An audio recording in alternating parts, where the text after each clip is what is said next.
Ok, on va commencer. Inna alhamdulillah, nahmaduhu wa nasta'inuhu wa nastaghfiruh, wa na'udhu billahi min shururi anfusina wa min sayyiati a'malina, man yahdihillahu fala mudilla lahu wa man yudlil fala hadiya lahu, wa ashhadu an la ilaha illa Allah wahdahu la sharika lahu, wa ashhadu anna Muhammadan abduhu wa rasuluh. يا أيها الذين آمنوا اتقوا الله حق تقاته ولا تموتن إلا وأنتم مسلمون يا أيها الناس اتقوا ربكم الذي خلقكم من نفس واحدة وخلق منها زوجها وبث منهما رجالا كثيرا ونساء واتقوا الله الذي تساءلون به والأرحام إن الله كان عليكم رقيبا يا أيها الذين آمنوا اتقوا الله وقولوا قولا سديدا يصلح لكم أعمالكم ويغفر لكم ذنوبكم ومن يطع الله ورسوله فقد فاز فوزا عظيما وإن خير الكلام كلام الله وخير الهدي هدي محمد صلى الله عليه وسلم وإن شر الأمور محدثاتها وكل محدثة بدعة وكل بدعة ضلالة وكل ضلالة في النار أما بعد. Donc le cheikh, donc on commence maintenant le livre, le chapitre 58. الباب الثامن والخمسون باب النهي عن سب الريح, et c'est le cours 134 aujourd'hui, 134.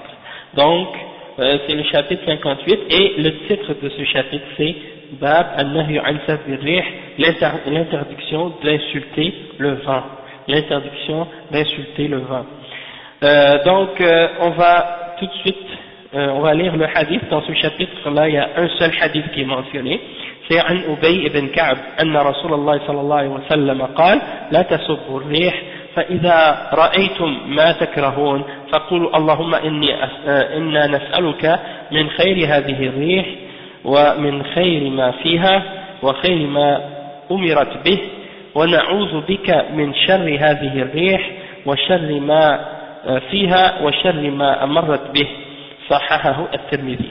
Donc ce hadith il est rapporté selon Ubay ibn Ka'b radiyallahu anhu que le prophète Muhammad sallallahu alayhi wa sallam a dit n'insultez pas le vent, n'insultez pas le vent parce que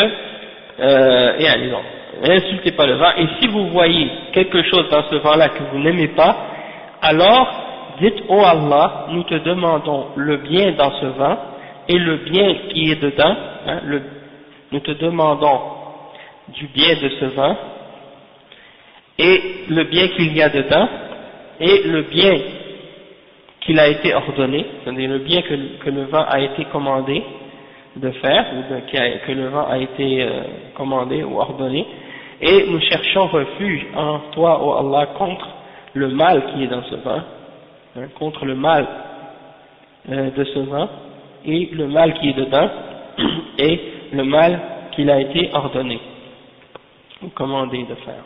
Donc ça c'est le dua qui s'est rapporté par Tirmidhi. Ensuite donc le cheikh il commence à expliquer ce chapitre.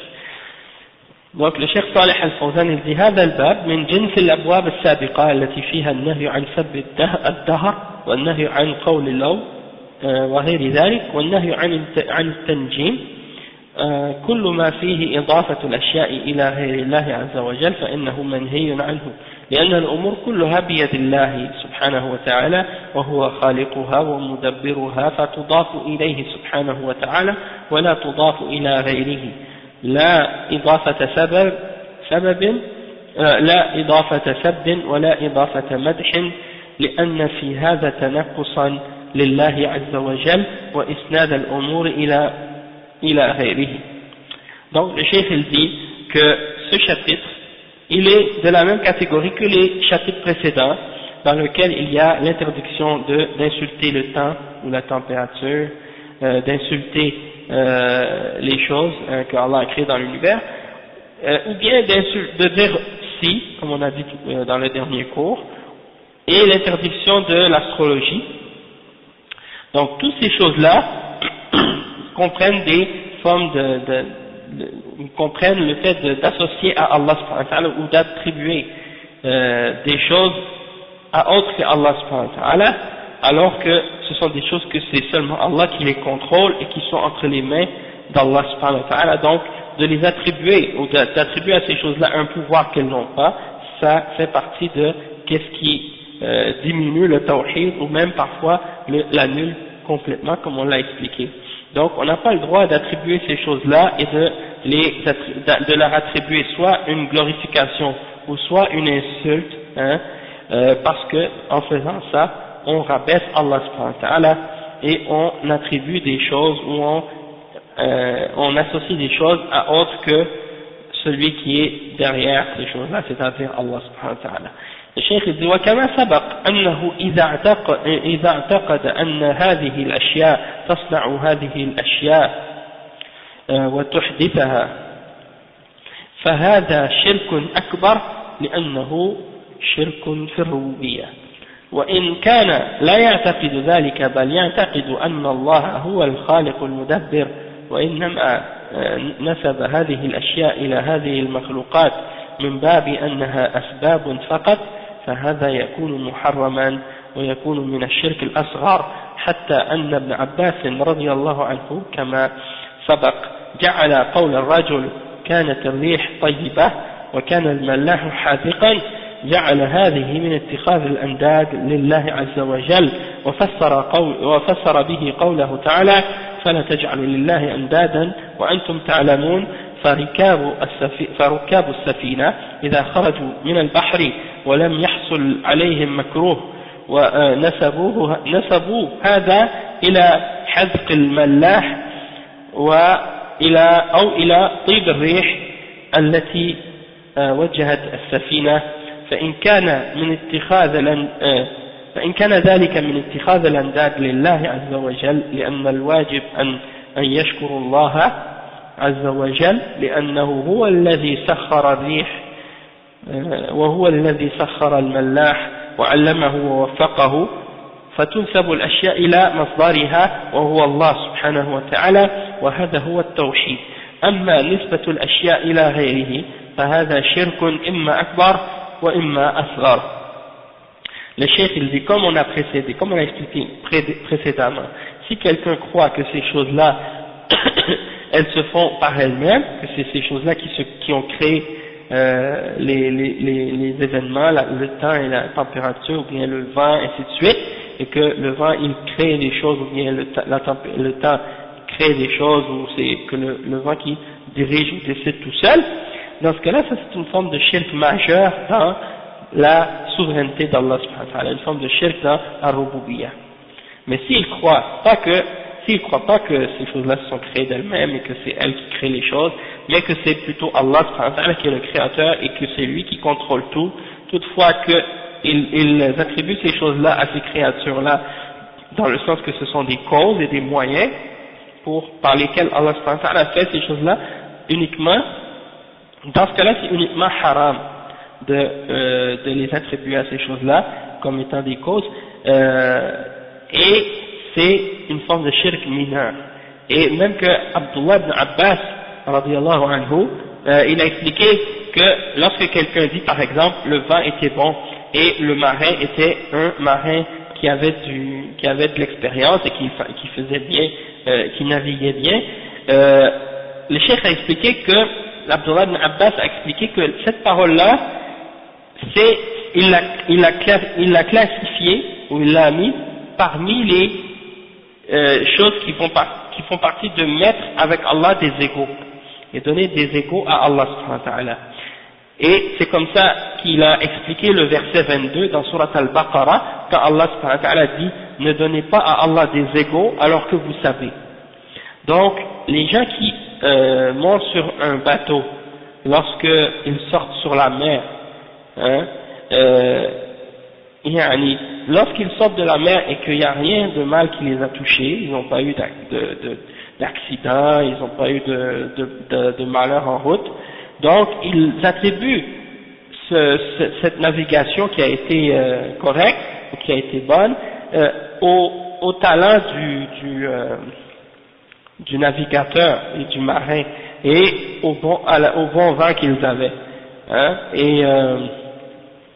Ils disent donc que c'est à cause du marin ou à cause du bon vent, et en faisant ça, ils donnent à Allah des égaux Et plutôt, l'obligation qu'ils avaient, c'est au lieu de faire ça, au lieu d'attribuer ces choses-là à autre qu'Allah, c'était plutôt de remercier Allah subhanahu wa ta'ala, parce que c'est lui qui a fait en sorte que le vin était bon, et c'est lui aussi qui a fait en sorte que le navigateur avait cette science et avait eu le succès dans sa navigation. Donc on doit remettre et attribuer ces choses à leur base et à leur origine, c'est-à-dire à Allah subhanahu wa ta'ala, parce que c'est ça le tawhid, hein, c'est ça le tawhid. Non, barakallahu fik. C'est la même chose comme tu dis, l'avion quand elle atterrisse, les gens disent, même des fois ils vont même remercier le pilote, hein, pour dire au pilote de l'avion, merci beaucoup, vous avez bien conduit l'avion, vous avez fait un bel atterrissage, ainsi de suite, comme si c'était uniquement à cause du talent du pilote de l'avion que l'avion s'est bien déposé sur le sol, puis qu'il n'y a pas eu de problème dans l'air, et ainsi de suite. Donc ils disent la même chose aujourd'hui, comme à l'époque ils disaient ça pour les bateaux, aujourd'hui ils le disent pour les avions, la même chose. Donc ça aussi ça fait partie des formes de shirk, et si c'est attribué à ces créatures-là, comme si c'était elles qui les ont créées, dans ce cas-là, ça c'est une forme de shirk majeur, mais s'ils disent ça uniquement comme si c'était des causes, dans ce cas-là, ça c'est une forme de shirk mineur.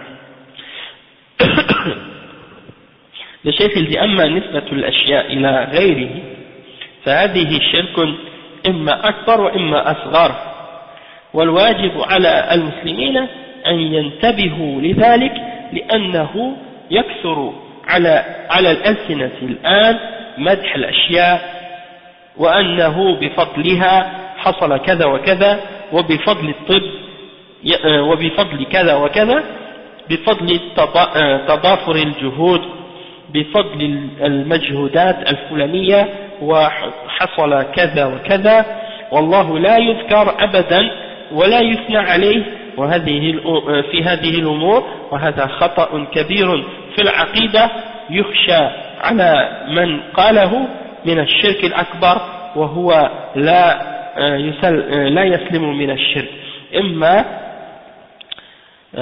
يخشى على من قاله من الشرك الأكبر هو لا يسلم من الشرك إما الشرك الأصغر وإما الشرك الأكبر. Donc le cheikh il dit donc d'attribuer ces choses-là à ces créatures-là, c'est une forme de shirk. Soit c'est un shirk majeur ou soit mineur. Et pour les musulmans, c'est obligatoire de faire attention à ça, hein, parce que à notre époque, il y a beaucoup de ces genres de paroles-là qui sont répétées, hein, chez les gens. Maintenant, vous les entendez, ils glorifient plein de choses, puis ils disent grâce à ça ou grâce à ça, grâce à la médecine, hein, ou grâce à la recherche scientifique, ou grâce aux efforts soutenus, ou grâce aux efforts d'un tel et d'un tel, et ainsi de suite. Et on ne mentionne même pas Allah subhanahu wa ta'ala du tout. C'est comme si on oublie Allah subhanahu wa ta'ala et on oublie de le remercier. Donc, d'agir de cette façon-là, et d'oublier Allah subhanahu wa ta'ala, et d'attribuer ces choses-là à telle ou telle cause, le cheikh il dit, on craint, il dit ça c'est une grave erreur dans la aqidah, et on craint pour les gens qui agissent de cette façon et qui disent ces choses-là, qu'ils aient un grand problème dans leur aqidah, et on craint même que ce qu'ils disent soit une forme de shirk majeur, hein, et sinon, c'est une forme de shirk mineur, c'est-à-dire qu'il n'est pas épargné du shirk. Dans tous les cas, quelqu'un qui parle de cette façon-là, il tombe dans une forme de shirk. Mais le seul problème, ou la seule chose qui distingue dans quel état il est, c'est par rapport au shirk, est-ce qu'il est dans le shirk majeur ou mineur. Mais il est dans le shirk dans tous les cas. C'est-à-dire, qu'est-ce qu'il fait en disant ces choses-là? C'est quelque chose qui rentre dans le shirk. Sauf que c'est pas nécessairement shirk majeur, ça peut être un shirk mineur, mais c'est shirk quand même, hein. Donc c'est dangereux de parler de cette façon-là. Il faut jamais oublier de mentionner la grâce d'Allah subhanahu wa ta'ala quand on parle de cette façon-là. Et le cheikh il dit أو ينسب الأشياء إلى الظواهر الطبيعية ويقول كما يقولون من نسبة الأمطار إلى المناخ أو إلى المنخفض الجوي أو إلى الرياح وما أشبه ذلك. كل هذا من سوء الأدب مع الله سبحانه وتعالى. نعم الله جعل للأشياء أسبابا ولكن هو الذي خلق الأسباب، ومن هو الذي سخرها وأوضع فيها الأسرار؟ هو الله سبحانه وتعالى. فالواجب أن تسند الأمور إلى الله عز وجل. هذه عقيدة المسلم دائما وأبدا، وهذا هو التوحيد. Donc le cheikh il dit ici on doit attribuer les choses à Allah subhanahu wa ta'ala. Toutefois, ceux qui attribuent les événements ou les choses qui se produisent à des causes uniquement parmi les choses de la nature, hein, qui disent par exemple il y a eu de la pluie à cause de la basse pression, le système de basse pression un tel, ou il y a eu tel événement à cause de tel vent, le vent du nord ou le vent du sud, ou ainsi de suite. Ils attribuent tout ce qui se passe à des événements de la nature ou des causes dans la nature, et ils oublient de mentionner que c'est Allah subhanahu wa ta'ala qui contrôle tout ça, et le cheikh il dit que ça c'est un mauvais comportement dans la façon d'agir envers Allah subhanahu wa ta'ala. C'est un mauvais comportement envers Allah et un manque de bonne manière envers Allah subhanahu wa ta'ala. Et en fait, les kuffars ils font exprès de ne pas mentionner Allah subhanahu wa ta'ala dans ces sujets-là pour que les gens oublient Allah subhanahu wa ta'ala. Donc, le fait d'avoir amené par exemple des théories matérialistes pour interpréter, pour expliquer la vie, ça a uniquement été fait pour éliminer dans le cas des hommes l'idée d'Allah subhanahu wa ta'ala. Comme par exemple, pour éliminer dans le cas des gens la foi qu'ils ont ou le rappel qu'ils ont d'Allah subhanahu wa ta'ala. Comme par exemple, quand ils parlent dans la météo, ils parlent des choses qui se produisent dans la nature, ils attribuent ça uniquement à des causes matérielles. Et ils ne mentionnent jamais Allah subhanahu wa ta'ala dans ces choses-là. Le but c'est pour que les gens cessent de penser à Allah et cessent de se rappeler d'Allah subhanahu wa ta'ala et cessent de remercier Allah subhanahu wa ta'ala et cessent de craindre Allah subhanahu wa ta'ala. Et donc dans le passé, même les kuffars parmi les juifs, les chrétiens et les autres, quand ils faisaient ou ils parlaient de ces choses-là, ils disaient toujours que c'est Dieu qui contrôlait ces choses-là. En principe, ils se rappelaient d'Allah. Mais après, avec ces théories et ces idéologies matérialistes, certains d'entre les juifs et les chrétiens maintenant ne mentionnent même plus Allah subhanahu wa ta'ala dans ces choses-là. Ils attribuent ça uniquement à des causes naturelles ou des causes matérielles, et ça c'est une forme d'ilhad, bien entendu, dans la religion. Et malheureusement, il y a certains musulmans qui ont été influencés par cette attitude-là des kuffars et qui ne mentionnent plus Allah subhanahu wa ta'ala quand ils parlent de ces causes naturelles-là, et ils ne font que dire ça c'est à cause de telle ou telle cause matérielle ou telle cause naturelle, ainsi de suite. Le cheikh dit oui, certes, Allah subhanahu wa ta'ala a créé les causes, c'est-à-dire que Allah subhanahu wa ta'ala a créé les causes pour que les choses se produisent. Hein? Il y a pour chaque pour chaque événement ou pour chaque situation ou pour chaque chose, il y a toujours une cause par laquelle Allah subhanahu wa ta'ala fait que les choses se produisent dans la création et dans la nature.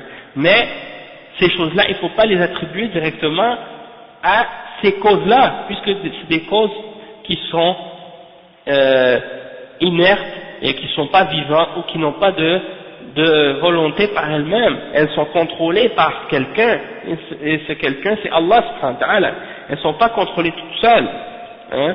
Donc il faut toujours se rappeler de ça. La même chose pour les ouragans, les tornades, les tremblements de terre, les inondations, les raz-de-marée, peu importe qu'est-ce qui peut se produire dans les volcans, les éruptions, hein, toutes ces choses-là qui se produisent dans la nature sont toutes créées par Allah subhanahu wa ta'ala, que ce soit un astéroïde qui tombe du ciel ou il y a quelque chose qui se passe dans l'univers quelque part, peu importe, toutes ces choses-là sont créées par Allah et c'est Allah qui les contrôle et c'est lui qui décide. Toutes ces choses-là, il n'y a rien dans ces choses-là qui se passent ou qui se produisent par hasard ou par coïncidence ou par comme on dit, par chance ou des choses de ce genre-là. Tout ça c'est contrôlé par le créateur de l'univers. Le cheikh il dit donc que oui, on affirme les causes que Allah a créées. Toutefois ces causes-là, c'est qui les a créées? C'est Allah subhanahu wa ta'ala. Et donc c'est lui qui les a créées, qui les a organisées, qui les a soumis à sa volonté. Donc Allah subhanahu wa ta'ala, c'est obligatoire pour nous de ramener et de rapporter et d'attribuer toutes ces choses-là qui se produisent à Allah subhanahu wa ta'ala. Et ça fait partie de la aqidah d'un musulman, tout le temps. Et ça c'est le tawhid. Quand on dit tawhid al-rububiyyah, ça veut dire que on dit que tout ce qui se produit dans l'univers, c'est par le contrôle d'Allah subhanahu wa ta'ala. Tout ce qui se passe dans l'univers, c'est Allah qui le contrôle. Il n'y a rien qui sort du contrôle et de la permission et de la volonté et de la toute-puissance d'Allah subhanahu wa ta'ala. Il y a un seul maître et un seul créateur et un seul tout-puissant dans l'univers et c'est Allah subhanahu wa ta'ala qui organise toutes choses. Même qu'est-ce que les êtres humains, les animaux, les êtres, la matière, tout ce qui se passe dans l'univers, il n'y a personne d'autre qui le contrôle sauf Allah subhanahu wa ta'ala. D'accord? Ça faut comprendre ça, c'est fondamental de comprendre ça. Donc le cheikh dit إلا الأمور التي من أفعال الإنسان مثل الطاعات ومثل الكفر والمعاصي والفسوق والتعدي على الناس فهذه تنسب إلى المخلوق لأنها أفعاله وجناياته وهذا وهو محاسب عليها وإن كان الله قدرها سبحانه وتعالى ولكن الذي فعلها وقام بها المخلوق باختياره وإرادته فيذم عليها ويعاقب عليها أو يثاب عليها إن كانت صالحة فهي من ناحية القدر تنسب إلى الله أما من ناحية الفعل فهي تنسب إلى المخلوق وهو الذي فعلها وهو الذي قام بها باختياره وإرادته ومشيئته وهو يعاقب أو يثاب على أفعاله لا على قدر الله. Donc le cheikh il dit, en ce qui concerne les actions des êtres humains, que ce soit comme par exemple les actes d'adoration ou les péchés, et les formes de mécréance et de péché, et de kufr et de transgression contre les hommes, ça c'est une autre catégorie. C'est-à-dire que tout ce qui se produit dans l'univers, c'est Allah qui contrôle et qui l'a voulu et qui est le maître de toutes choses. Ça c'est vrai, il n'y a pas de doute là-dessus, même les actions que les gens font, de bien ou de mal. Peu importe.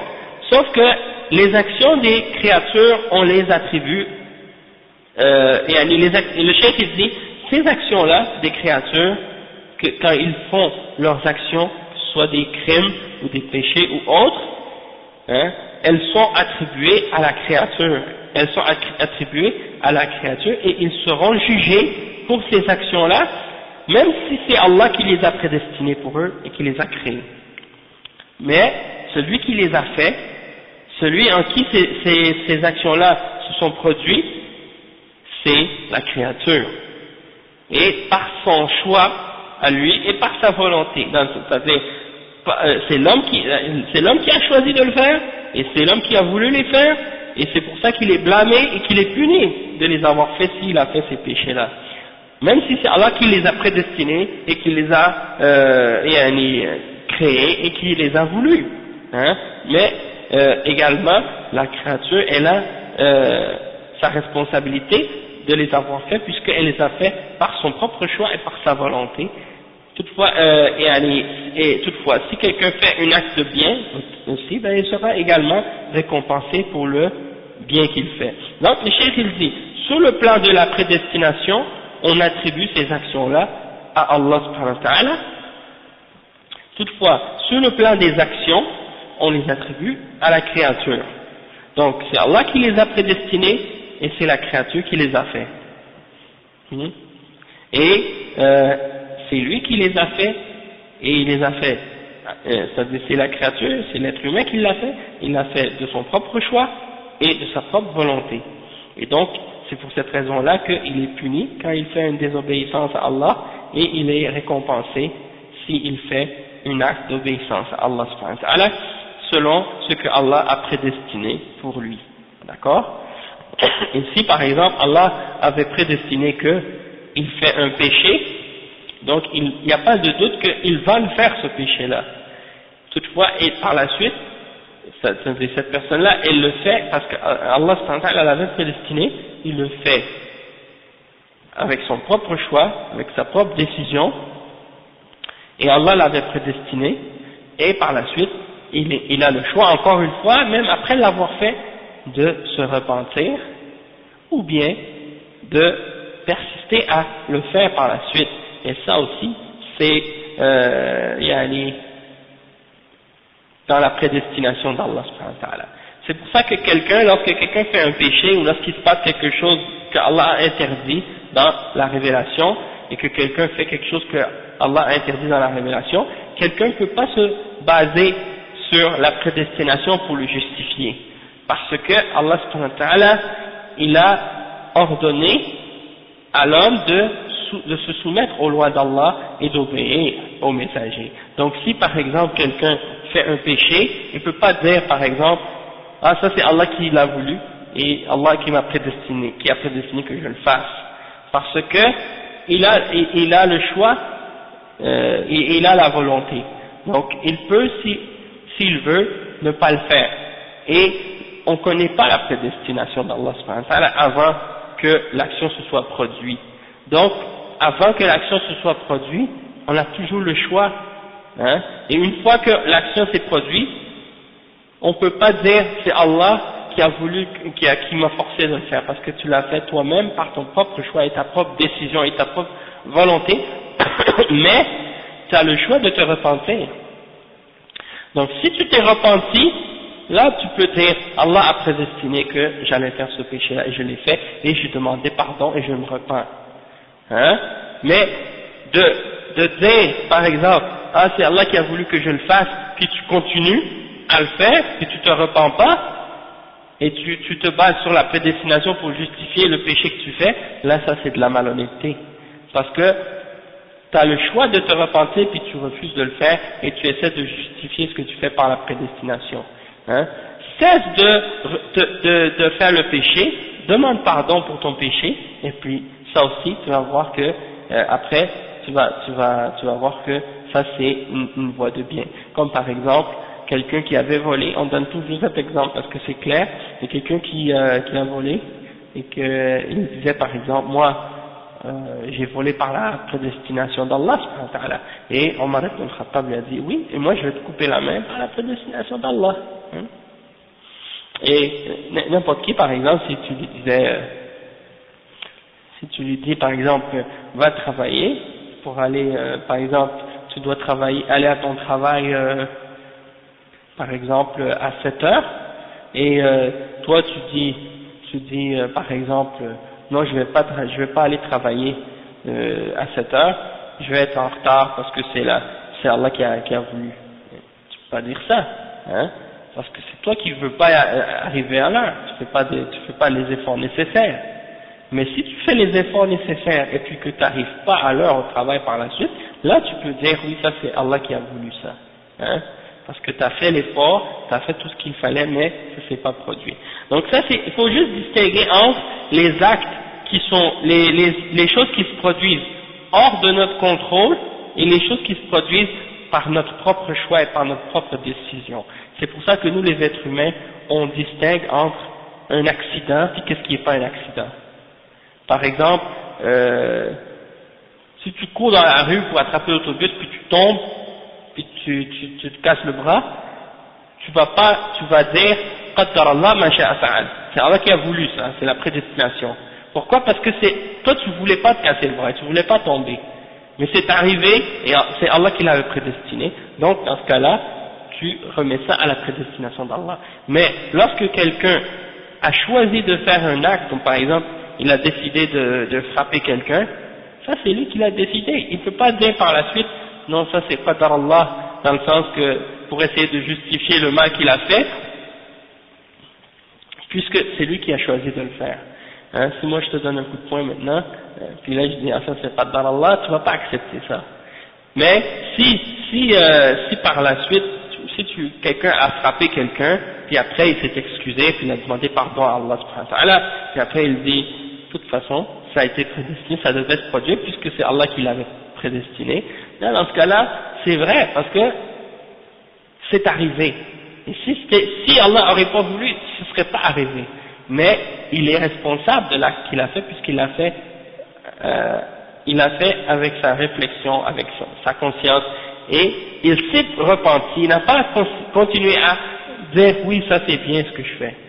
Donc il faut ramener les questions dans nos actions, par rapport, qui sont reliées à nos actions, et nos choix, et nos décisions, et nos intentions, il faut les ramener à la charia pour les juger. Tandis que les choses qui ont rapport avec des choses qui sont hors de notre contrôle, parmi les choses qu'on fait, ça c'est des choses qu'on ramène à la prédestination. Masha'Allah, tu vois, quand une personne a une intention sincère, Allah lui facilite. C'est comme il y a quelqu'un une fois, il voulait aller voler une banque, et puis en partant pour aller voler la banque, il s'est cassé la jambe en chemin. Il n'a pas pu aller voler la banque, hein, parce qu'il avait l'intention de faire quelque chose de mal, mais Allah subhanahu wa ta'ala lui a prédestiné qu'il n'allait pas faire ce mal. Hein. C'est pour ça que nos intentions ont un grand impact aussi par rapport à l'attitude, comment Allah va nous juger. Parce que des fois, toi, tu veux faire quelque chose de bien puis tu n'arrives pas à le faire. Hein? Mais non, dans le sens, c'est sûr que les shayatines ils viennent t'insuffler, mais si toi tu avais vraiment l'intention ferme de faire quelque chose de haram, puis que par la suite en chemin tu n'arrives pas à le faire, dans ce cas-là, la personne elle sera quand même punie pour ce péché-là parce qu'elle avait l'intention de le faire. Donc elle sera punie pour son intention. Mais c'est pas pareil comme quelqu'un qui avait l'intention de faire le bien puis qui n'a pas pu le faire. Celui-là il aura une récompense pour avoir eu l'intention de le faire le bien. Et s'il réussit à le faire le bien, il aura encore plus de récompense parce que son action va être multipliée. La récompense de son action sera multipliée. Mais déjà, s'il a eu l'intention de faire le bien puis qu'il n'a pas été capable, il a la bonne récompense quand même pour l'avoir fait.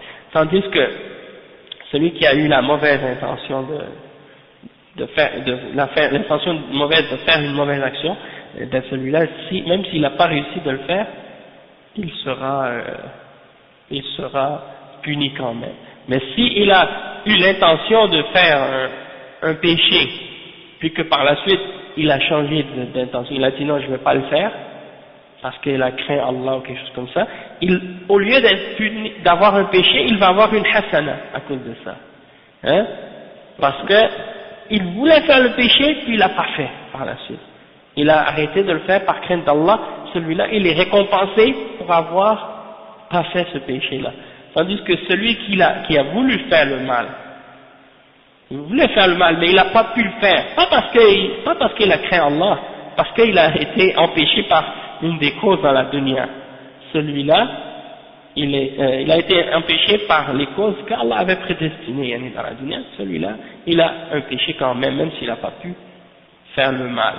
D'accord? Donc ça c'est, en ce qui concerne ces choses-là, c'est sûr que là c'est pas bien détaillé de façon précise. Pourquoi? Parce que là je l'explique par mes propres mots et je le donne comme si de mémoire comme ça, mais Inch'Allah, il y a un cours qui s'en vient qui parle de Qadar, Inch'Allah, dans les chapitres précédents qui s'en viennent, donc on va parler de ça plus en détail. Et puis aussi, j'ai commencé un petit livre le lundi qui s'appelle Sharh Hadith Jibril, l'explication du Hadith de Jibril Et Cheikh Ibn Uthaymin, à la fin de ce livre-là, quand il explique le 6e pilier de l'islam, c'est-à-dire la foi en Al-Qadar ou Al-Qadar, il rentre dans des détails sur le Qadar qu'on n'a jamais détaillé à ce point dans aucun autre livre jusqu'à maintenant, d'après ce que je me souviens. Donc c'est un livre en ce qui concerne la question de Qadar ou Al-Qadar, c'est un des livres qui explique, qui donne des explications détaillées sur certains détails qui sont très intéressants. Donc ça va être bénéfique, Inch'Allah, pour tous les frères. Donc, le chef il dit, pour continuer, c'est ça. Donc, le chef il dit, وقال عن أبي أبي بن كعب pardon, وهو أبو المنذر أبي بن كعب الخزرجي الأنصاري كان مشتهرا بجودة القراءة للقرآن فهو أقرأ الصحابة لكتاب الله عز وجل أن رسول الله صلى الله عليه وسلم قال لا تسبوا الريح وهذا نهي من الرسول صلى الله عليه وسلم والمعنى لا تسبوا يعني لا تشتموا الريح لا تضموها وتلعنوها كما كان عليه أهل الجاهلية أنهم يسبون الريح إذا جاءت على غير رغبتهم والواجب أن الإنسان عندما يصيبه ما يكره أن يحاسب نفسه لأنه ما أصابه هذا المكروه إلا بسببه وفعله فيحاسب نفسه ويتوب إلى الله عز وجل وما أصابكم من مصيبة فبما كسبت أيديكم. Le cheikh il dit donc dans le hadith qu'on a lu tout au début, c'est selon Ubay ibn Ka'b, et Ubay ibn Ka'b, son nom c'est Abu al-Mundhir, sa kunya c'est Abu al-Mundhir, Ubay ibn Ka'b al-Khadraji, c'est-à-dire de la tribu de al-Khadraj. Al-Ansari, il fait partie des Ansar de Médine. Et il était connu pour sa belle récitation du Coran. Et c'était le sahabi qui avait la plus belle récitation du Coran. D'accord? Et il dit que le messager d'Allah, sallallahu alayhi wa sallam, a dit n'insultez pas le vent. Et ça c'est une interdiction du prophète sallallahu alayhi wa sallam. Et ça signifie n'insultez pas le vent, ne le blâmez pas et ne le maudissez pas. Comme les gens de la Jahiliya avant l'islam, ils faisaient ça. Ils insultaient le vent qui venait contraire à ce que leur désir souhaitait. Et l'obligation donc pour un homme, pour un être humain, c'est lorsqu'il a un malheur qui le touche, parmi quelque chose qu'il n'aime pas, il doit se remettre en question. Il ne doit pas commencer à maudire cette chose. Il doit plutôt se remettre en question lui-même et se poser la question pourquoi ce mal est tombé sur lui, qu'est-ce qu'il a fait, et commencer à se remettre en question lui-même et de se repentir à Allah subhanahu wa ta'ala, parce que Allah subhanahu wa ta'ala il dit dans le verset 30 dans Surat Shura, et il n'y a pas un malheur qui vous atteint excepté que c'est à cause de ce que vos mains ont acquise. Allah subhanahu wa ta'ala dit وَمَا أَصَابَكُم مِّن مُّصِيبَةٍ فَبِمَا كَسَبَتْ أَيْدِيكُم. Donc tout ce qui vous atteint comme malheur, c'est à cause de ce que vos mains ont acquis. Donc ça c'est un point important. Et c'est stupide en fait de blâmer ou d'insulter les créatures, puisque ces créatures-là sont créées et contrôlées par Allah subhanahu wa ta'ala. Et je ne sais pas si un d'entre vous a jamais eu cette expérience-là, que par exemple, il marche dans la rue, en dessous d'un arbre ou quelque part, et puis une crotte d'oiseau qui tombe sur lui. Je ne sais pas si vous avez déjà eu cette expérience, ou bien vous marchez dans la rue, puis un morceau de glace tombe d'un arbre sur votre tête, ou bien de la neige, ou bien ou de l'eau, quelque chose comme ça. Et des fois, quand quelque chose comme ça t'arrive, tu regardes autour de toi, puis tu te sens un peu bête, parce que t'as envie de dire, mais pourquoi cet oiseau a acheté ça sur moi? Et l'oiseau, il n'a pas fait ça intentionnellement, parce que lui, il n'a pas calculé est-ce que toi tu es là ou non, est-ce qu'il veut te jeter ça sur ta tête ou non, hein? Il fait juste ça parce que c'est Allah qui a prédestiné que il devait faire ça à ce moment-là, et ça y est. Et toi, c'est arrivé qu'Allah avait prédestiné que tu sois à cet endroit-là, à ce moment-là, et donc c'est tombé sur ta tête, hein? Mais en même temps, tu te poses la question à toi-même, subhanallah, peut-être que j'ai fait quelque chose qui mérite que justement je reçoive cette chose-là sur ma tête à ce moment-là pour me faire remettre en question, pour me faire réfléchir, que je dois toujours me rappeler d'Allah subhanahu wa ta'ala, hein? Et par exemple aussi quand par exemple tu marches et qu'il y a un morceau de glace qui tombe sur ta tête, ou bien 10 tonnes de béton qui tombent sur ta tête, hein? C'est comme le frère, hein? Il était après 10 tonnes, oui, il était mort, hein? Mais c'est pour dire quelque chose comme ça, il tombe sur ta tête, et toi t'as pas calculé ça, et le béton il n'a pas calculé de tomber non plus, c'est pas le béton qui a décidé je vais tomber maintenant, hein? C'est Allah qui décide, c'est Allah qui a décrété, et donc tu peux pas maudire le béton, maudire l'arbre, maudire la glace, maudire les oiseaux qui ont fait ça, c'est Allah qui a voulu ça, donc rappelle-toi d'Allah subhanahu wa ta'ala, hein? Repens-toi, et en même temps, repens-toi et en même temps remercie Allah subhanahu wa ta'ala. Donc ça c'est des choses importantes. Et des fois même on joue à un sport, et puis tu vois, que ce soit avec une balle ou avec un ballon ou quoi, hein, tu lances le ballon, c'est sûr qu'il y a une partie de talent que quelqu'un peut avoir ou des choses comme ça, mais en même temps c'est toujours relié en même temps au qadar, et à la prédestination d'Allah subhanahu wa ta'ala. D'une façon, si le ballon rentre ou la balle arrive à destination, ou elle n'est pas interceptée en chemin, de se rappeler de ça, même dans des situations pareilles, parce que tout ça c'est par le qadar, hein. Des fois les gens ils vont jouer à un jeu, puis une équipe va gagner ou l'autre va perdre et tout, et là ils vont oublier que hein, tout ça c'était qadar. Il y en a qui vont commencer à ouais c'est ça, ils vont oublier que là il y en a quand leur équipe qui perd, là ils s'arrachent les cheveux, ils commencent à dire ah non c'est pourquoi, ils vont insulter les opposants, ils vont insulter l'équipe adverse et les supporters de l'équipe adverse, et ils vont même se battre parfois, hein. Et donc ça c'est pour dire que c'est des gens-là qui n'ont pas compris que tout ça c'est prédestiné par Allah subhanahu wa ta'ala. Ben oui, parce que même des fois tu vois une équipe, c'est la meilleure, elle a le plus de talent, les meilleurs joueurs, la meilleure cote et tout, et puis elle affronte une autre équipe qui est même pas bonne, même pas reconnue et tout, puis elle perd, et les gens ils se disent comment ça se fait, comment on a fait pour perdre et tout, hein. Subhanallah, ils font une discussion là pendant des heures et des heures sur le sport. Même ici au Québec, il y a une émission qui s'appelle 110%.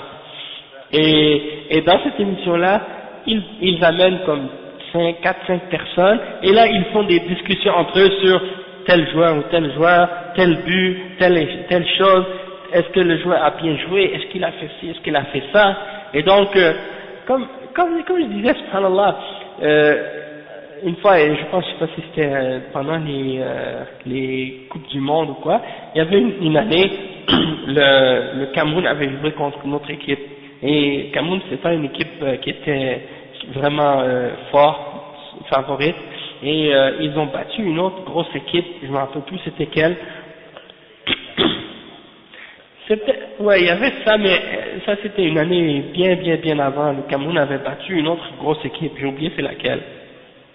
L'Argentine, ouais, c'est ça. Alors, ils ont dit, ah, ça c'est David qui a battu Goliath et tout. Des choses comme ça. Là, c'est pour dire, Allah c'est lui qui a prédestiné les choses, et donc, il faut faire son effort, jouer le bien et tout, mais en tout cas, c'est pas pour parler de soi, mais c'est juste pour dire que des fois les gens oublient le qadar. Dans des choses simples de la vie de tous les jours, ils pensent pas que tout ce qui leur arrive c'est prédestiné par Allah subhanahu wa ta'ala. Hein?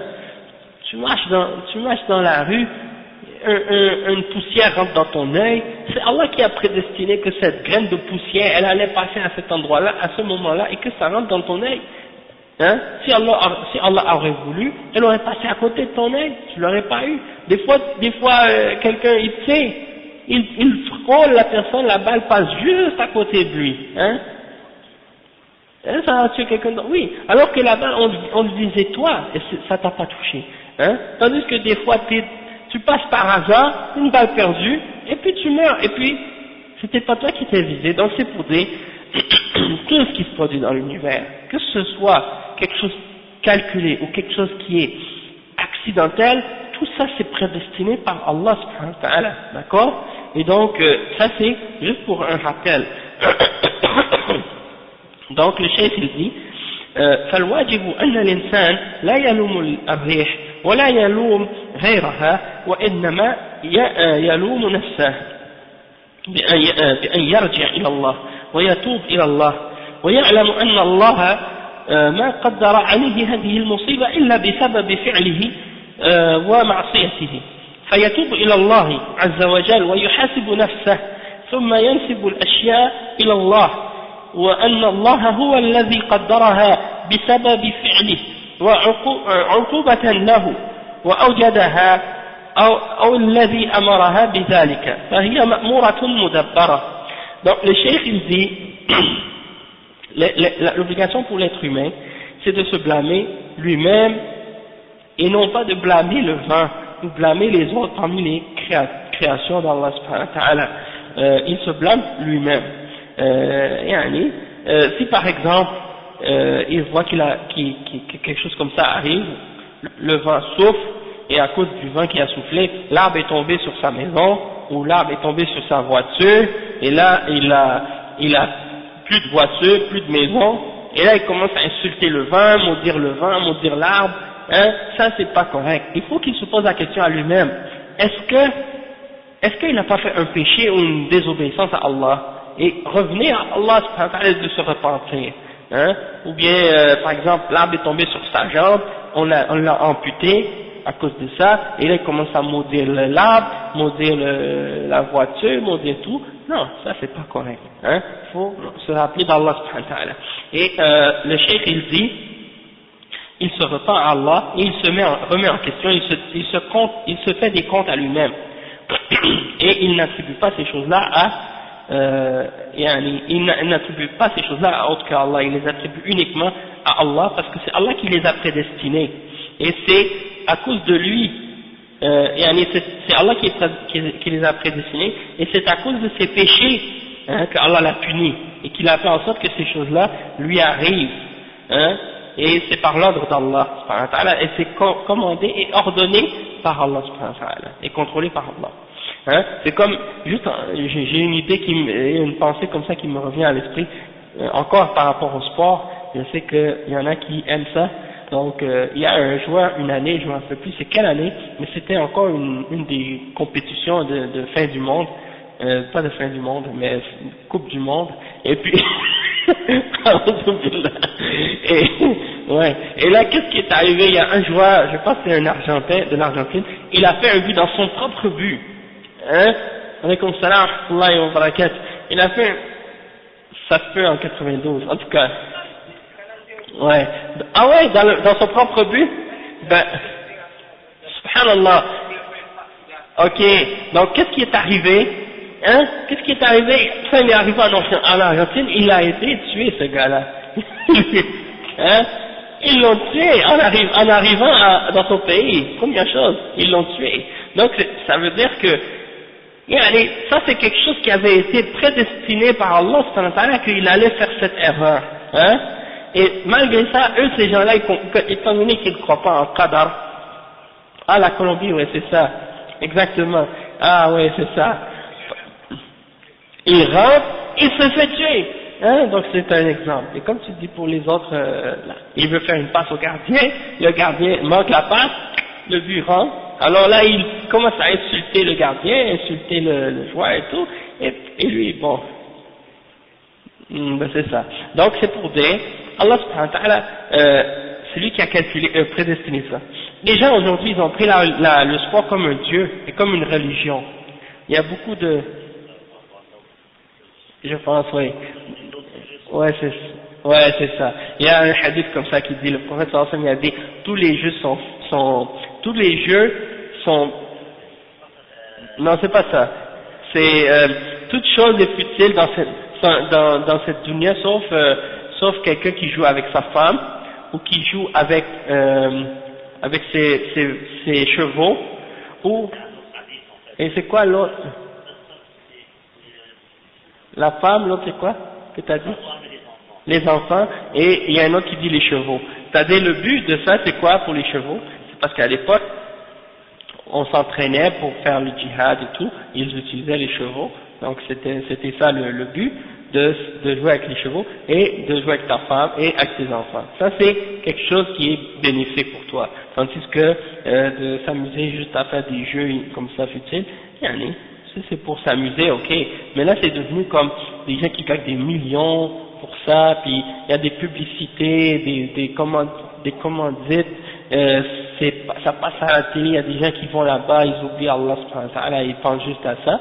Donc pour certains, c'est comme si, pour certaines personnes, ils exagèrent avec le sport, et c'est devenu comme une religion pour certains. Oui, pour certains là, c'est devenu comme une religion. Puis même ils en parlaient même ici, les koufars, ils disent que pour certains koufars, maintenant c'est devenu comme une religion vraiment. Nasallallahu al-afiyah. Donc le cheikh il dit, Thumma yunsabul, oui, c'est ça. Donc là le cheikh maintenant, il dit que il y a beaucoup de versets dans le Coran qui parlent du vent, et il commence à en énumérer quelques-uns. Donc il commence avec le verset 57 dans Surat Al-A'raf. Je les lis en arabe, et puis après on va les expliquer, les traduire. Cheikh il dit, Allah subhanahu wa ta'ala dit, يقول تعالى وهو الذي يرسل الرياح بشرا بين يدي رحمته حتى إذا أقلت سحابا ثقالا سقناه لبلد ميت فأنزلنا به الماء فالله جل وعلا هو الذي يرسل الرياح وأرسلنا الرياح لواقح تلقح السحاب فأنزلنا من السماء ماء فأسقيناكموه. Et un autre verset qui dit Allahu allazi yursilu riyaha fatuthiru sahaban fayabsutuhu fi as-sama'i kayfa yasha wa yaj'aluhu kisafan fatara al-wadqa yakhruju min khilalihi فالرياح إنما هي بأمر الله سبحانه وتعالى يرسلها بالخير ويرسلها أيضا بالشر والعذاب كما أرسلها على عاد وفي عاد إذ أرسلنا عليهم الريح العقيم ما تذر من شيء أتت عليه إلا جعلته كالرميم أرسلنا هو الذي أرسلها ليست هي التي جاءت وأهلكت عادا وإنما الله هو الذي أرسلها وسخرها عليهم 7 ليال و8 أيام حسوما فترى القوم فيها صرعى إنا أرسلنا عليهم ريحا صرصرا في يوم نحس مستمر تنزع الناس كأنهم أعجاز نخل منقعر فلما رأوه عارضا مستقبل أوديتهم قالوا هذا عارض ممطرنا بل هو ما استعجلتم به ريح فيها عذاب أليم تدمر كل شيء بأمر ربها فأصبحوا لا يرى إلا مساكنهم كل هذا بأمر الله subhanahu wa ta'ala. Masha'Allah. Donc le cheikh il a mentionné vraiment des versets intéressants et importants au sujet du vent et il donne des exemples. Donc on va les lire ces versets-là pour voir l'exemple que le cheikh nous a donné. Donc dans la traduction de ces versets, le cheikh il dit par exemple le premier verset c'est le verset qu'il a mentionné, c'est 57 dans Surat Al-A'raf. Oui, il dit c'est lui qui envoie les vents, comme une annonce de sa miséricorde. Puis lorsqu'il transporte une nuée lourde, nous la dirigeons vers un pays.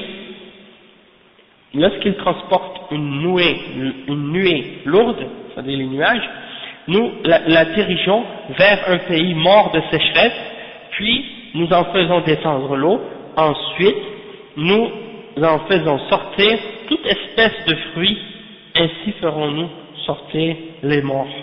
Peut-être vous en rappelez-vous. Donc j'ai lu le verset au complet.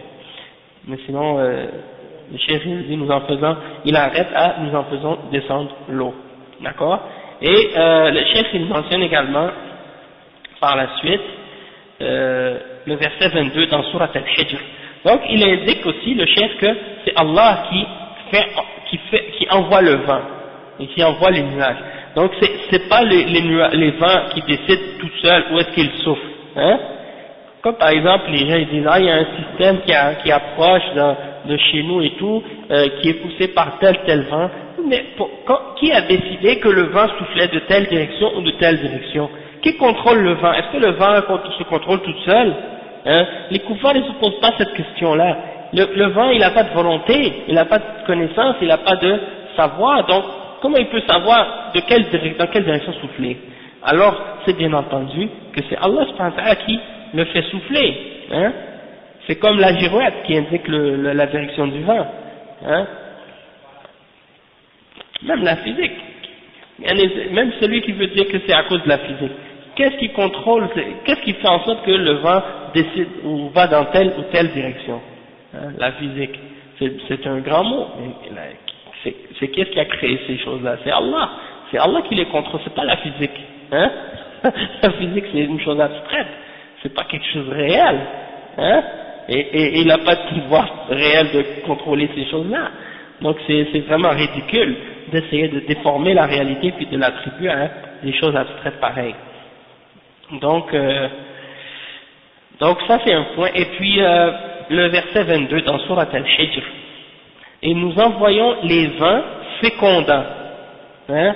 Al-riyah lawaqiha. وهو الذي يرسل الرياح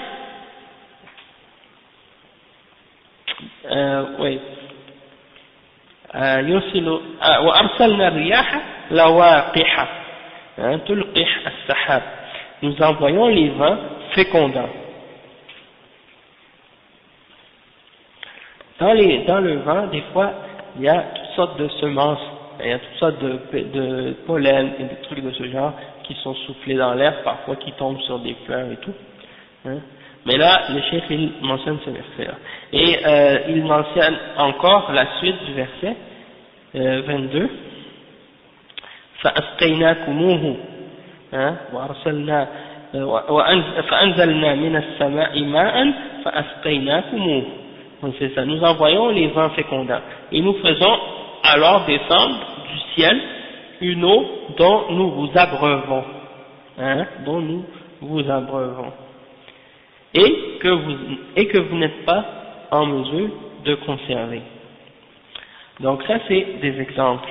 Et après il dit un autre verset, il mentionne un autre verset qui est le verset 43 dans Surat An-Nur, qui dit: n'as-tu pas vu qu'Allah pousse les nuages? N'as-tu pas vu qu'Allah pousse les nuages, ensuite il les réunit et en fait un amas, et tu vois la pluie sortir de son sein. Il fait descendre du ciel de la grêle provenant des nuages comparable à des montagnes, et il en frappe qui il veut et l'écarte de qui il veut, peu s'en faut que l'éclat de son éclair ne ravisse la vue. Donc ça c'est une description de comment Allah subhanahu wa ta'ala contrôle les nuages et les choses de ce genre. Donc le cheikh il dit, tout ça c'est contrôlé par Allah subhanahu wa ta'ala et par l'ordre d'Allah subhanahu wa ta'ala, et il envoie le vent avec le bien ou avec le mal. Soit il l'envoie avec le bien, comme les vents qui ont des semences dedans et toutes sortes de biens avec, et qui est doux et qui est bon, ou bien il envoie également le vent par châtiment et avec du mal dedans, comme le vent qui a frappé le peuple de Had. Hein? Le cheikh il mentionne le verset 41 et 42 dans Surat Al-Zariyat. Oui, 41 et 42. Ça dit, de même pour les Had, quand nous envoyâmes contre eux le vent dévastateur, 41, 42, n'épargnant rien sur son passage sans le détruire en poussière. Donc ça c'est les deux versets. Et Arsalna, ça veut dire quoi? Ça veut dire que c'est Allah qui l'a envoyé. Hein? Et le vent n'est pas venu tout seul frapper le peuple de Had. C'est Allah qui a envoyé ce vent sur le peuple de Had. Et ça répond aujourd'hui à ceux qui prétendent que les tornades, puis les ouragans, puis tout ça, c'est des causes naturelles seulement, hein, et puis ils donnent au vent et aux tornades des noms d'êtres humains ou de personnes, comme si c'était des êtres vivants qui ont une volonté, une conscience, hein, je sais pas comment ils les appellent, Christina ou je sais pas quoi d'autre, ils donnent des noms aux tornades, des noms de femmes ou des noms d'hommes parfois. Hein, dernièrement, il y en a qui ont frappé Haïti, puis les Antilles et tout. Donc, c'est comme s'ils parlent de ces tornades en voulant dire, ouais, c'est le vent qui tourne avec la chaleur et la vapeur de la mer et que ça crée des tourbillons, puis tout d'un coup ça grossit, puis avec la force de l'eau, puis tout ça, ça augmente, puis et les tremblements de terre, c'est les plaques tectoniques dans l'océan ou autre. Qu'est-ce qui a fait que ces causes-là se réunissent ensemble et qu'ils se mettent ensemble à cet endroit-là précisément et à ce moment-là précisément, pourquoi pas à un autre moment, hein? Parce que c'est Allah qui l'a calculé que ça se passe à ce moment-là et à cet endroit-là et de cette façon-là, hein? C'est comme, je me rappelle, quand j'étais à l'école, il y a les cours de philo obligatoires, et puis il nous parlait dans le cours d'éthique et politique, et il y avait un cours qui disait tout ce qui se passe dans des causes naturelles, c'est ni bien ni mal. Il disait, ouais, c'est ni bien ni mal, c'est des choses naturelles seulement. Et quand tu réfléchis, tu vois que c'est pas vrai. Parce que pour eux, là, quand ils disent ça, pourquoi ils disent ça? Pour dire que c'est pas ni bien ni mal, ça veut dire que s'il y a un vent qui frappe quelqu'un, un peuple, c'est pas parce qu'ils ont fait des péchés, ou c'est pas parce que Dieu les punit, ou des choses comme ça, non, c'est des causes naturelles qui se passent comme ça parce que c'est la chance, ou la probabilité, ou le hasard, ou des trucs de ce genre. Tandis que Allah subhanahu wa ta'ala dans le Coran, il nous dit, c'est lui qui envoie le vent, c'est lui qui contrôle l'univers, c'est lui qui contrôle les causes et les effets, donc, on voit clairement que cette parole, elle est mensongère, elle est fausse. Et non seulement ça, c'est que de dire que le vent qui frappe les gens, c'est ni bien ni mal, c'est faux que c'est ni bien ni mal. Pourquoi? Parce que si toi t'es chez toi, puis il y a un vent qui frappe ta maison, puis qui détruit toute ta maison, est-ce que c'est bien ou mal? Hein? C'est pas un bien, c'est un mal. Si c'était pas un bien ou mal, hein? On n'aurait pas de problème à accepter que notre maison est détruite. C'est sûr que c'est un mal que ta maison soit détruite, puisque toi tu vis dans cette maison-là. Si le vent détruit ta maison, t'as plus d'endroit pour vivre, hein? Et donc pour toi c'est un mal, hein? Mais en réalité il faut te poser la question que Allah subhanahu wa ta'ala, il a fait ça, il a frappé cette maison, cette chose-là pour une sagesse et pour une leçon ou pour quelque chose qui doit te faire réfléchir, hein? Et peut-être que c'est un bien pour toi. Hein? C'est comme les feux en Californie, quand il y a les feux qui brûlent toutes les maisons, les gens ils sont obligés de s'enfuir. Ça c'est des châtiments d'Allah pour ces gens-là. Et les raz-de-marée, les tornades, et les ouragans, les volcans et tout ça. Il n'y a rien qui se produit dans l'univers pour rien. Tout ce que Allah fait et tout ce qu'il crée dans l'univers, c'est toujours pour une raison, hein? Et pour une sagesse. Donc ça c'est un exemple, ce verset-là. Ensuite il mentionne d'autres exemples, comme par exemple le verset 7 dans Surat Al-Haqqa. Donc au tout début, c'est le verset 7, le cheikh il dit Allah, et quant à Ad, ils furent détruits par un vent mugissant, ça c'est le verset 6, hein, un vent mugissant et furieux. 7, qu'Allah déchaîna contre eux pendant 7 nuits et 8 jours consécutifs. Tu voyais alors les gens renversés par terre comme des souches de palmiers évidées. En vois-tu le même vestige, en vois-tu le moindre vestige, hein? Donc ça c'est un exemple, comment Allah par des causes naturelles a détruit des peuples, justement parce qu'ils avaient désobéi et ils s'étaient enflés d'orgueil. Le verset 19 et 20 dans Surat Al-Qamar, le verset 19 et 20, Allah subhanahu wa ta'ala il dit: nous avons envoyé contre eux un vent violent et glacial en un jour néfaste et interminable. Ils arrachaient les gens comme des souches de palmiers déracinées. Subhanallah. Donc les gens, le vent était tellement fort, hein, que quand il passait, quand il soufflait, les gens ils partaient comme des troncs d'arbres déracinés. Subhanallah. Hein. Le vent est fort, la mer est forte aussi. Hein, quand la mer se déchaîne, subhanallah. Non. Ensuite non mais c'est vrai, tout ça c'est... Non, ça c'est sûr. Déjà ils comprennent pas pourquoi ils vivent, alors c'est dur pour eux d'accepter la mort. Quand quelqu'un sait pas pourquoi il vit, c'est encore plus difficile de trouver la raison pourquoi il meurt. C'est ça, je pensais à ça l'autre jour, je me disais, subhanallah, regarde les fois comment ils font des grosses conventions pour décider comment le système politique va fonctionner, ouais, c'est des jeux. Et là, vous voyez maintenant qu'est-ce qui se passe dans le Parlement, là. Il y a des gros problèmes. Les autres trois partis veulent renverser le parti qui est au pouvoir. Et là, ils veulent le renverser, mais c'est juste pour dire, regardez comment ils se réunissent ensemble pour organiser la vie des gens, puis le calcul et tout. Pourquoi ils font pas une grosse réunion nationale ou internationale pour trouver le sens de l'existence de la vie? Comme si pour faire une grande convention, réunion ensemble pour dire, il faut se mettre d'accord sur le but de notre existence. Parce que en réalité, de faire des systèmes, de parler de ces systèmes économiques, de ces systèmes politiques, puis chaque parti a sa philosophie, a son idée, a son idéologie, sans même retourner à Allah et à son messager, et il commence à établir pour les hommes doivent vivre comme ça, les hommes doivent vivre comme ça, la priorité c'est ci, la priorité c'est ça, et ils se débattent et ils se battent entre eux pour savoir ça, pour décider qui va diriger. Et ils refusent même de se poser la question, mais pourquoi on vit? Pourquoi on est venu sur terre? Pourquoi on est créé? Hein? Parce que si tu réfléchis, pourquoi tu es créé, et tu comprends qu'on doit obéir à Allah et suivre l'ordre d'Allah, tout ce qui est rapport avec la vie, que ce soit politique, que ce soit économique, que ce soit social ou autre, va rentrer dans l'ordre. Pourquoi? Parce que là, on est d'accord sur, déjà à la base, pourquoi on vit. Et quand on sait pourquoi on vit, là on va savoir pourquoi on fait de l'économie.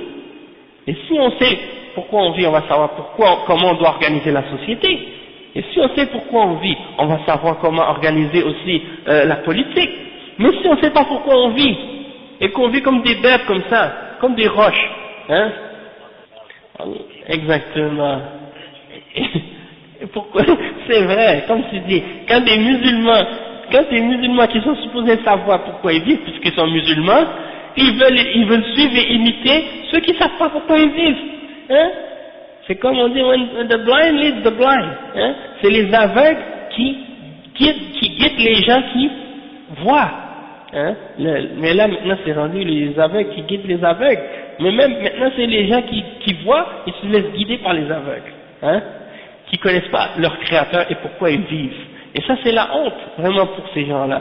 Donc Allah il nous a expliqué pourquoi on vit et il nous a ordonné comment de l'adorer, et il nous a dit que c'est ça le but de notre création, de notre existence. وَمَا خَلَقْتُ الْجِنَّ وَالْإِنسَ إِلَّا لِيَعْبُدُونَ, hein? Et il nous a montré comment l'adorer. Et donc toute notre existence, toute notre vie, que ce soit politique, que ce soit économique, que ce soit sociale, doit être établie et basée sur ce but-là fondamental, qui est l'adoration d'Allah subhanahu wa ta'ala. Donc c'est pas une course à la production, c'est pas une course au PNB, c'est pas une course à la politique, je sais pas quoi. Toutes ces choses-là, c'est secondaire. Le vrai but, la vraie raison de notre existence, c'est pour adorer notre Créateur. Et cette vie-là en soi, c'est pas notre but ultime. notre but ultime c'est d'adorer notre Créateur pour vivre après dans la vie qui est le paradis éternel et pour se sauver de l'enfer. Donc celui qui n'a pas compris ça et qui voit pas ça ou qui croit pas en ça, c'est normal que tout le reste de son système ou de sa vie va être à l'envers. Ça fait hors sujet. Bon, comme tu dis, quelqu'un qui fait son examen, qui passe des heures, puis après il a 0 parce qu'il était hors sujet, il s'est fatigué à écrire un texte, hein, il a sorti toutes sortes d'idées, des choses, puis il pensait qu'il était en train de faire le bien, puis à la fin, il a 0. Donc pourquoi? Parce qu'il était en dehors du sujet. Et la même chose pour ces êtres humains-là, tu les vois en train de faire des efforts pour essayer d'organiser la vie sociale, organiser la vie politique, organiser la vie économique des hommes. Hein, et puis tu les vois qui se battent, ils font des manifestations, ils marchent avec des pancartes, ils font du bruit, ils font des révoltes, ils crient, ils font tout ça pour essayer de changer le monde, et puis par la suite, ils ne sont même pas en train de suivre l'ordre d'Allah subhanahu wa ta'ala. Donc ça c'est un exemple, et comment les gens parfois ils vivent dans l'absurdité, mais ils s'en rendent même pas compte. Hein, c'est que je me rappelle quand j'étais tout nouveau dans l'islam. Hein, je venais de me convertir, et puis il y avait une jeune fille kabyle dans mon école qui, elle n'était pas très croyante, elle n'était pas vraiment, elle pratiquait pas, puis elle disait comme si elle croyait pas vraiment en la religion, comme si elle disait ma famille c'est pas vraiment des religieux, ils pratiquent pas l'islam, et puis ils sont plus chrétiens que musulmans, c'est ce qu'elle me disait. Donc j'ai dit écoute, toi t'es ici là au Canada, tu vis dans ce pays, puis tu suis des hommes politiques qui organisent le système, est-ce que tu t'es déjà posé la question, ces hommes politiques-là, c'est quoi le but de leur existence? Et est-ce que eux ils en parlent quand ils vont à la télévision? Pourquoi ils vivent? C'est quoi le but de leur existence? Elle dit non. Je dis mais comment tu peux suivre des hommes qui savent même pas pourquoi ils vivent? Hein? C'est absurde, c'est ridicule. Tu les entends parler d'économie, de dette, de ci, de ça, de santé, de tout. Et puis après tu leur demandes, mais pourquoi tu existes? Pourquoi tu vis? C'est quoi le but pourquoi Dieu a créé le monde? Et pourquoi Dieu nous a créés sur cette terre? Je sais pas. Hein? Ou bien il va sortir une excuse une raison qui n'a aucun sens. Comme il va dire, ben on vit pour vivre. Ou bien on vit pour profiter de la vie. Hein? Et ça c'est une réponse absurde, hein, qui ne fait pas de sens non plus, qui n'est pas satisfaisante pour l'âme de l'être humain. Il faut non seulement trouver une réponse, mais trouver une réponse qui est satisfaisante et qui répond réellement à la question. Et il n'y a pas d'autre réponse, bien entendu, que celle qui nous vient d'Allah subhanahu wa ta'ala. Donc le cheikh il dit وقوله فإذا رأيتم ما تكرهون يعني إذا رأيتم الريح ما تكره من الريح ما تكرهون رأيتم شدة الريح وقوتها وخشيتم من أن تضركم وتضر بأموالكم وتقتلع أشجاركم أو تهدم بيوتكم أو ما تكرهون من برودتها لأنها قد تكون باردة شديدة البرودة أو تكون حارة شديدة الحرارة تهلك النبات وتهلك الثمار. Hein? Le cheikh il dit, et donc le prophète sallallahu alayhi wa sallam a dit, et lorsque vous voyez qu'est-ce que vous n'aimez pas dans ce vin, c'est-à-dire si vous voyez dans le vin qu'est-ce que vous n'aimez pas du vin, comme par exemple quand c'est un vent très très très fort, ou bien que vous craignez que ce vent-là, qui est très fort, vous fasse du mal à vous, ou bien à vos biens, hein, à vos demeures, à vos voitures ou à autres, ou bien déracine vos arbres, ou bien brise vos maisons, hein, ou bien que des choses que vous détestez du vent dans le sens que vous n'aimez pas que le vent soit très très froid, hein, surtout ici en hiver quand il fait moins 40, hein, et que tu sors dehors, le vent souffle sur toi là, c'est un vent tellement glacial, on dirait il passe à travers ton corps, hein, et puis il te gèle jusqu'à l'os, hein, quand tu sors dehors. Donc c'est pour dire, ce vent-là, il te brûle la peau quand tu sors dehors. Tu mets tes mains dehors pendant plus que 10 secondes, tu sens déjà le froid mordant qui brûle la peau, hein, et là tu la remets déjà dans ta poche ou bien tu mets tes gants justement pour éviter que tu sentes la brûlure du froid, hein, sur ta peau. oh, ça fait mal, ou bien des fois c'est ton visage, le vent qui souffle dans ton visage, même, subhanallah, tu as l'impression que ton nez va tomber, hein, non mais, l'air est tellement froid quand tu la respires, on dirait que ça te gèle les narines en même temps, et tu vois le poil de ta moustache qui commence à devenir comme de la glace, hein, Allah al-Musta'an. Donc ça c'est pour dire comment les hommes, on n'aime pas le froid. Et quand c'est la chaleur, c'est la même chose. Si le vent est trop chaud, ça brûle. Hein, ça brûle les maisons, pas les maisons, mais ça brûle les récoltes, ça brûle les choses comme ça. Et quand il y a du feu, et quand il y a un feu, puis le vent chaud qui souffle, ça fait sécher les arbres, ça fait sécher les herbes, et ça fait que le feu prend encore plus vite dans la nature, parce que quand le feu touche les arbres qui sont humides, qui sont mouillés, ça brûle pas facilement. Mais quand la nature, les arbres et les herbes sont séchés, le vent vient et il souffle, ça sèche la nature, après le feu vient, ça brûle tout par la suite. Donc ça c'est des exemples du mal qui peut venir du vent. Et le cheikh il dit donc فإذا رأيتم ما تكرهون منها من قوتها أو من برودتها أو من حرارتها فتوجهوا إلى الله سبحانه وتعالى ولا تتوجهوا إلى الريح فتذمونها وتسبونها هذا ليس فيه جدوى من ناحية وهو أيضا شرك بالله عز وجل ووضع للشيء في غير موضعه. Le cheikh il dit donc si vous voyez qu'est-ce que vous aimez pas, soit la force du vent, ou le froid, ou la chaleur, alors retournez-vous à Allah subhanahu wa ta'ala, et ne retournez pas à l'insulte ou le blâme du vent, parce que c'est une chose qui ne sert à rien premièrement, ça va rien vous apporter d'insulter le vent, qu'est-ce que ça va vous donner? Rien.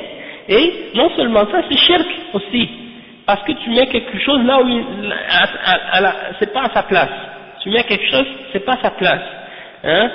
Le cheikh dit donc si فإذا رأيتم ما تكرهون فقولوا وهذا هو العلاج اللهم إنا نسألك من خير هذه الريح وخير ما فيها وخير ما أمرت به ونعوذ بك من شر هذه الريح وشر ما فيها وشر ما أمرت به وهذا هو العلاج إسناد الأمور إلى الله ودعاء الله جل وعلا لدفع المكروه وجلب الخير فدل على أن الريح تؤمر بالخير وتؤمر بالشر وفي الحديث الريح من روح الله تأتي بالخير وتأتي بالشر فهي مأمورة من الله سبحانه وتعالى مدبرة مرسلة. Donc le cheikh il dit si vous voyez donc ce que vous aimez pas dans le vent, dites la chose suivante, au lieu d'insulter, dites la chose suivante: oh Allah, nous te demandons le bien du vent, et le bien qu'il y a dedans, et le bien qu'il a été commandé de faire, et nous te demandons de nous protéger, la protection contre le mal du vent, et le mal qui est dedans, et le mal auquel il a été commandé, le mal qu'il a été commandé de faire. Et ça c'est la réponse, et le remède à ça, de ramener les choses à Allah subhanahu wa ta'ala et d'invoquer Allah subhanahu wa ta'ala pour repousser le mal et de ramener le bien de ce vent. Et donc ça prouve que le vent, il peut être en fait avec du bien ou du mal et qu'il est ordonné. Le bien qui est dedans est ordonné par Allah et le mal qui est dedans est ordonné par Allah subhanahu wa ta'ala. Et comme dans le hadith qui dit le vent c'est de la force d'Allah subhanahu wa ta'ala, il vient avec le bien ou il vient avec le mal. Et il vient avec le mal, et il est commandé et contrôlé uniquement par Allah subhanahu wa ta'ala. Donc le cheikh il dit ويستفاد من هذا الحديث مسائل. On peut tirer de ce hadith plusieurs points. المسألة الأولى فيه النهي عن سب الريح لأن ذلك يخل بالتوحيد من حيث إنه ينسب الأمور إلى غير الله عز وجل. Premier point qu'on peut tirer de ce hadith, c'est que on n'a pas le droit d'insulter le vent, parce que c'est quelque chose qui défait la pureté du tawhid, et c'est le fait de, pourquoi? Parce que on affirme à Allah, on affirme à autre qu'Allah des choses, ou on attribue à autre qu'Allah subhanahu wa ta'ala des choses, c'est-à-dire que c'est Allah qui contrôle et on les renvoie à autres qu'Allah ou on les attribue à autres qu'Allah. المسألة الثانية فيه أن الريح مدبرة مخلوقة تأتي بالخير وتأتي بالشر بأمر الله سبحانه وتعالى وما دامت كذلك فإنها لا يتوجه إليها لا بذم ولا بمدح وإنما يتوجه إلى الله تعالى بالتضرع والدعاء عند الشدائد والشكر والحمد عند الرخاء والنعمة.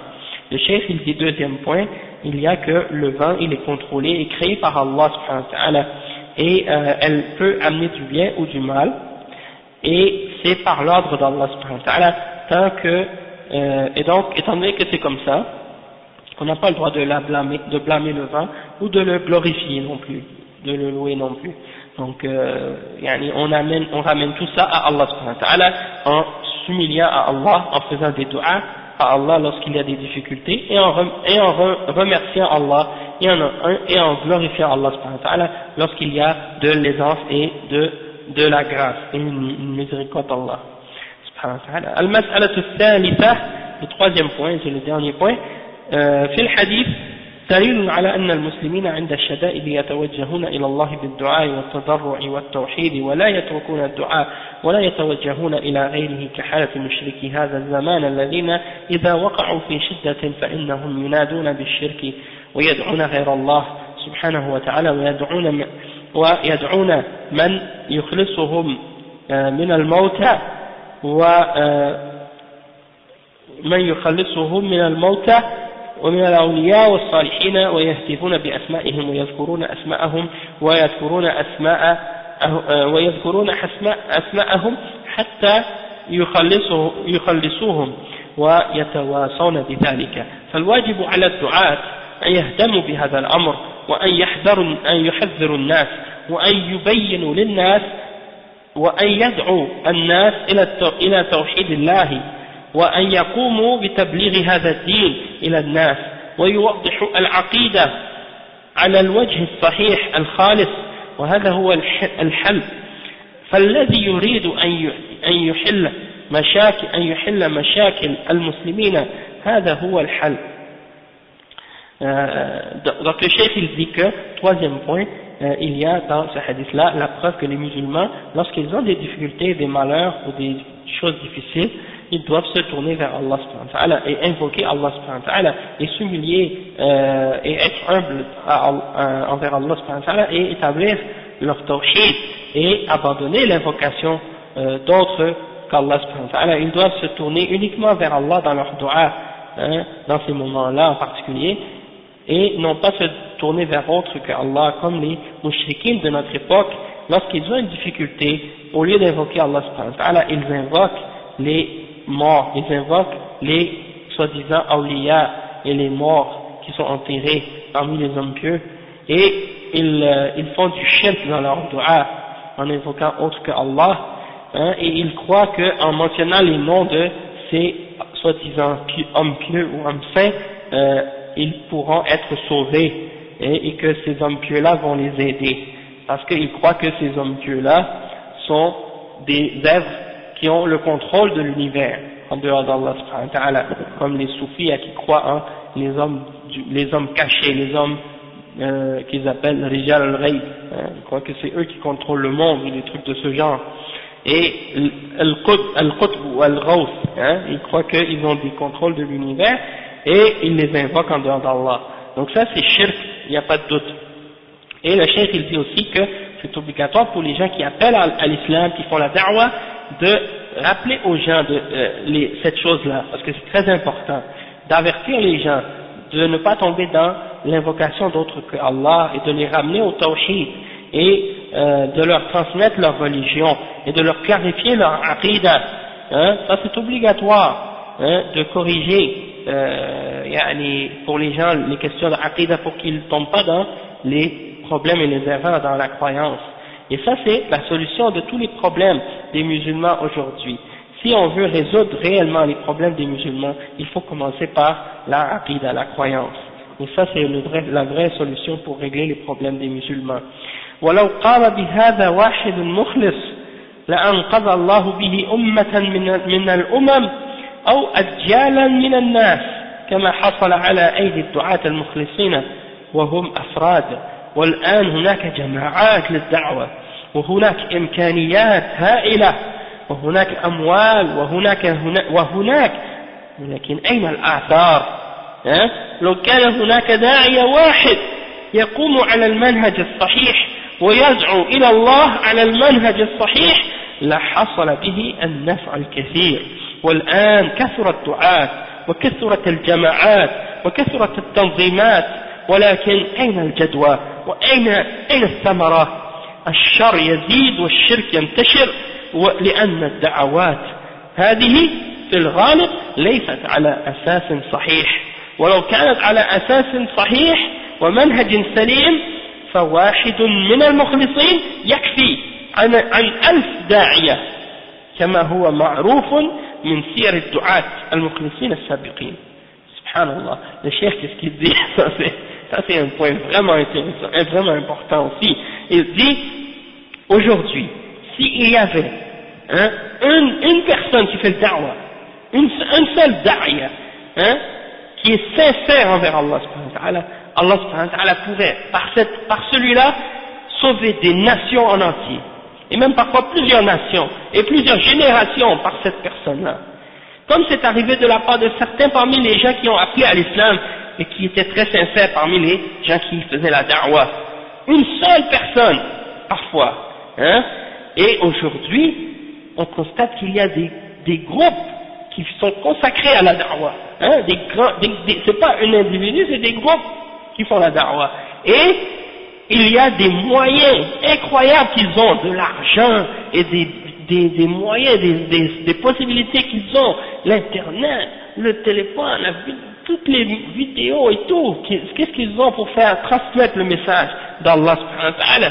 Ils ont des organisations, des groupes, des sociétés et tout pour la da'wah. Mais où est-ce qu'il est le résultat? Où est-ce qu'ils sont les fruits? Il dit on voit pas. On voit que le mal il augmente, que le shirk il se répand. Et pourquoi? C'est parce que la plupart de ces groupes et la plupart de ces organismes et de ces organisations ne sont pas établis sur des bonnes bases. Ne sont pas établis sur des bonnes bases. Parce que sinon, si elles étaient établies sur une bonne base et sur un manhaj qui est correct, qui est propre, tu trouverais que tu trouves un parmi eux qui est sincère, ce serait suffisant et ce serait mieux que 1000 personnes qui font la da'wah. Un seul qui est sincère et qui est sur le bon manhaj et la bonne aqidah, c'est plus que 1000 qui sont parmi ces gens-là qui se prétendent en train de faire la da'wah. Et comme on l'a vu ça clairement dans l'exemple et dans la vie des gens qui ont fait la da'wah parmi les hommes pieux dans le passé, comme l'imam Muhammad ibn Abdul Wahhab, comme l'imam Ahmed, l'imam Ibn Taymiyyah et plusieurs autres imams parmi les savants, parmi les imams, parmi les salaf salih. On a vu que à cause par la grâce d'Allah, un d'entre eux qui a été sincère, il a fait le bien qu'aujourd'hui des milliers d'organisations musulmanes soi-disant qui travaillent dans la da'wah sont même pas capables de faire. Parce que regardez, juste pour donner l'exemple ici au Canada, regardez les groupes islamiques, les mosquées, les centres islamiques, les organisations, est-ce qu'ils appellent au tawhid? Est-ce qu'ils clarifient aux gens le tawhid et les réalités de l'islam? Est-ce qu'ils appellent les kuffars à l'islam? Non, ils sont en train de dire aux kuffars, vous n'êtes pas des kuffars, vous êtes nos frères, et on accepte la démocratie, la laïcité, les droits de l'homme et toutes les autres bêtises, et au lieu de leur dire, il y a un Dieu, il y a un créateur, il faut adorer lui seul, il faut abandonner tout ce qui est adoré en dehors de lui, il faut croire à son messager et suivre sa guidance, ils disent pas ça, ils expliquent pas ça aux gens, ils cachent ça puis ils jouent à la politique avec les kuffars, ils jouent à la diplomatie avec les kuffars, ou bien ils sont eux-mêmes dans des groupes de sectes ou de bid'ah qui sont éloignés et loin du tawhid et loin de la sunna. Et c'est pour ça que le message de l'islam au Canada, il n'avance pas, et partout ailleurs.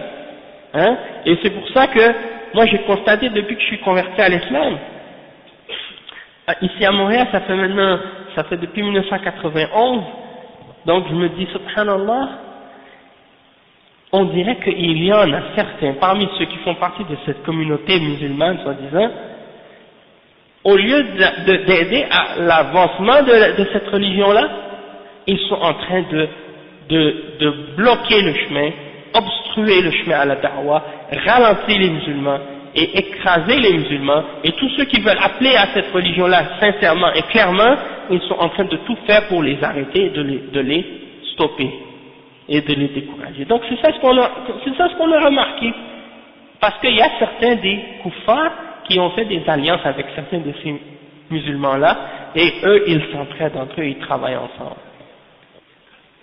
A'oudhu billah.